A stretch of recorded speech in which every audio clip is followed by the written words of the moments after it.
Menurut World Health Organization atau WHO, biosecurity adalah pendekatan strategis dan terintegrasi untuk menganalisis dan mengelola risiko yang relevan untuk kehidupan dan kesehatan manusia, hewan, dan tumbuhan, serta risiko yang terkait dengan lingkungan. Hal ini didasarkan pada pengakuan akan hubungan kritis antara sektor dan potensi bahaya yang bergerak antar sektor dengan konsekuensi di seluruh sistem. Tujuan umum dari biosecurity adalah untuk mencegah, mengendalikan, dan atau mengelola risiko terhadap kehidupan dan kesehatan yang sesuai untuk sektor biosecurity tertentu. Dengan begitu, biosecurity sangat penting terhadap pembangunan pertanian yang berkelanjutan. Prinsip biosecurity di peternakan ayam petelur. Seperti yang sudah disampaikan sebelumnya, bahwa biosecurity peternakan ayam petelur adalah serangkaian cara untuk membuat kuman atau agen penyakit jauh dari tubuh ayam dan menjaganya jauh dari kuman. Oleh karena itu, diberlakukanlah biosecurity pada peternakan ayam petelur. Yang pertama, kontrol lalu lintas peternakan ayam.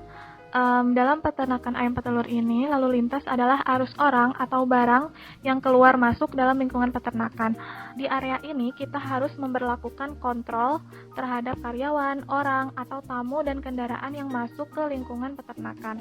Dikhawatirkan akan ada banyak bakteri dan virus yang dibawa dari luar atau terbawa dari dalam peternakan ayam.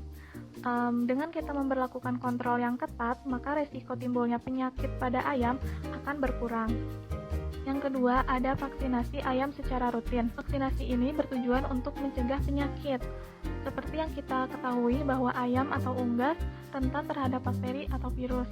Vaksinasi sebelum terjadinya infeksi di dalam flok ayam menjadi pilihan utama untuk melindungi ayam karena tidak ada obat yang dapat melawan infeksi virus. Yang ketiga, pencatatan riwayat flok ayam. Konsep biosecurity peternakannya adalah mencatat riwayat flok ayam atau grup ayam. Cara ini adalah cara yang mudah untuk menjaga kesehatan flok ayam. Secara rutin, ayam harus diperiksa kesehatannya terhadap penyakit tertentu. Yang keempat, pencucian kandang ayam.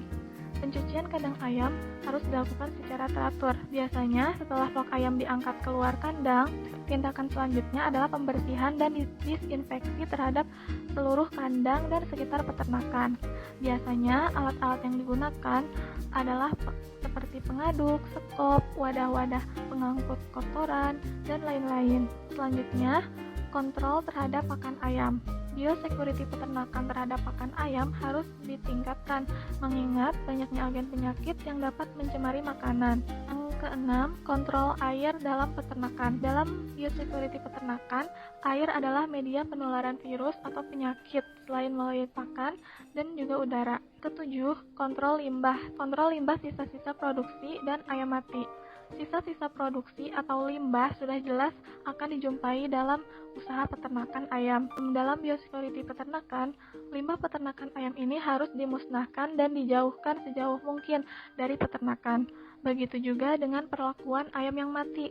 Ayam yang mati secara secepat mungkin diambil dari kandang dan dibakar dan dibuang ke tempat pembuangan. Selanjutnya, sarana atau fasilitas biosecurity peternakan ayam petelur. Pertama-tama, disediakan kolam. Hal tersebut untuk mengantisipasi setiap orang yang akan masuk atau kendaraan wajib melewati kolam tersebut.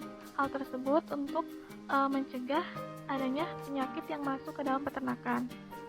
Yang kedua, ada tempat cuci kaki. Yang ketiga, ada alat penyemprot kendaraan yang masuk peternakan. Yang keempat, ada tangki pompa manual. Yang kelima, ada sencin BBM yang digunakan untuk sanitasi kandang. Dan ada tangki charger. Wilayah zona biosecurity peternakan ayam biasanya dibagi menjadi 3, yaitu terbagi menjadi zona merah, zona kuning, dan zona hijau. Zona merah sendiri biasanya disebut dengan zona kotor, yaitu merupakan batas antara lingkungan luar yang kotor, contohnya tempat untuk penerimaan tamu seperti pembeli ayam, technical service, dan pengunjung. Area ini sangat berpotensi terjadi pencemaran penyakit. Wilayah ini merupakan wilayah paling luar dari peternakan.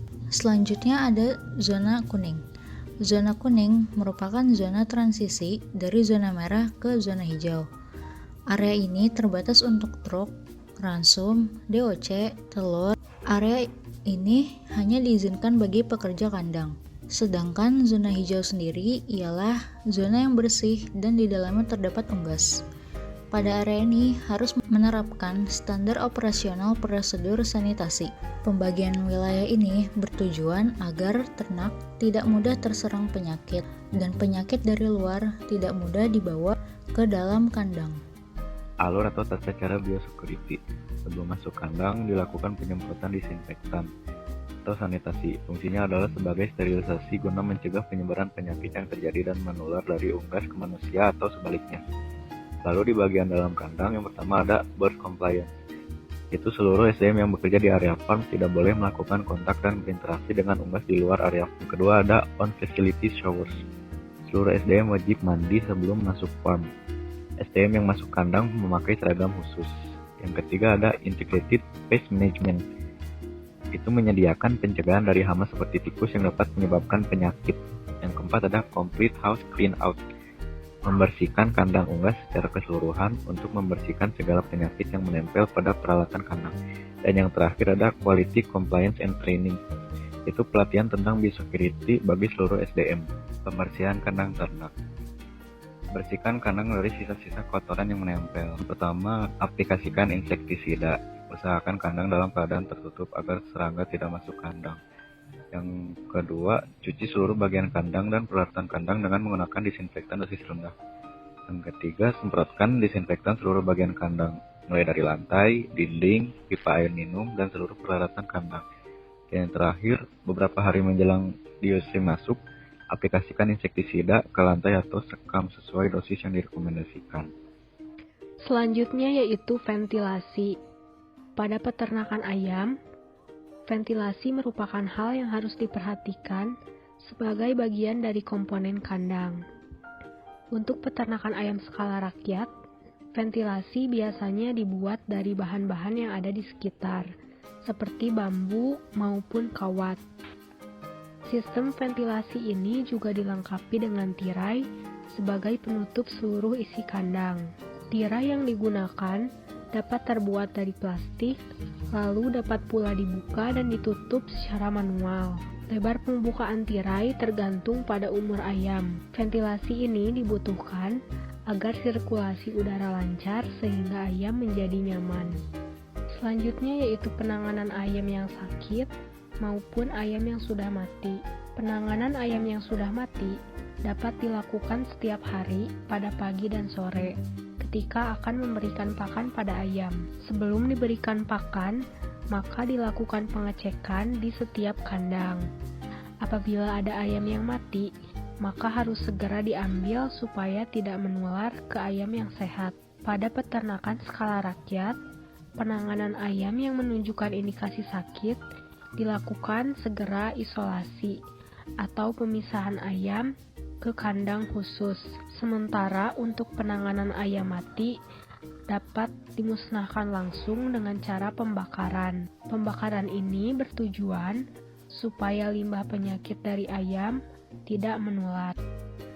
Adapun nekropsi atau bedah bangkai dapat dilakukan bila ingin mengetahui penyakit pada ayam tersebut agar dapat dilakukan tindakan pencegahan pada ayam lainnya. Nekropsi dilakukan terhadap ayam yang mati dan memiliki gejala klinis.